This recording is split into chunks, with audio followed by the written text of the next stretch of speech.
పార్వతీదేవికి నలుగు పిండితో బొమ్మ చేయాల్సిన అవసరం ఎందుకు వచ్చిందండి? ఆవిడ లలితాంబ కదా, జగత్తంతా ఆవిడ కుటుంబమే కదండి. అమ్మవారి కుటుంబం కానివారు ఎవరండి? బ్రహ్మదేవుడు మొదలుకొని చిన్న కీటకం వరకు పార్వతీదేవి సంతానమైన లలితా సహస్రంలో స్పష్టంగా ఉందా లేదా? మరి అటువంటిప్పుడు ఈ నలుగు పిండితో బొమ్మ చేయడం పని ఏమిటంటే ఆవిడకి అక్కడుంది లోపం. అది పట్టుకొని లాగితే మొత్తం కథ వస్తుంది.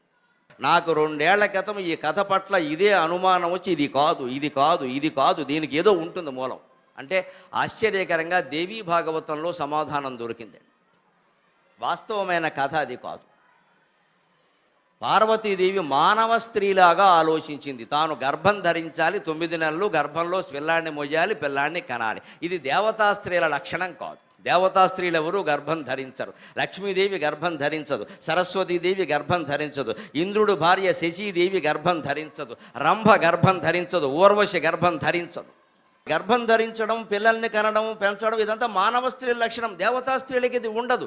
కానీ అమ్మవారు మమకారానికి లోనై నాకు కుమారుడు ఉంటే బాగుండు, నేను గర్భం ధరిస్తే బాగుండు, నేను 9 నెలలు వాడిని భరిస్తే బాగుండు. మానవ స్త్రీలందరూ ఈ అనుభూతిని పొందుతున్నారు కదా. ప్రసవం అనేది, ఆ పిల్లాన్ని గర్భంతో ధరించడం అనేది, ప్రసవం అనేది ఎంత గొప్ప అనుభూతి.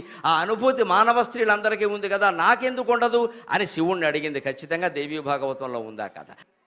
మరి అటువంటి అమ్మవారు మానవ స్త్రీలా భావించి నేను గర్భం ధరించాలి, నేను పిల్లాడిని కలాలని కోరుకుంటే ఎలాగా?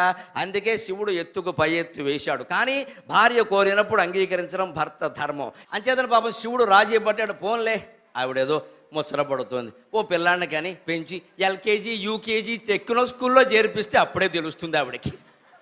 పైగా మరి ఈయన బెచ్చమెత్తి పోషించాలి, 2 లక్షల ఫీజు ఈయన ఎక్కడ కడతాడు? అందుకని తెలుస్తుంది, పోన్లే అని అన్నాడు.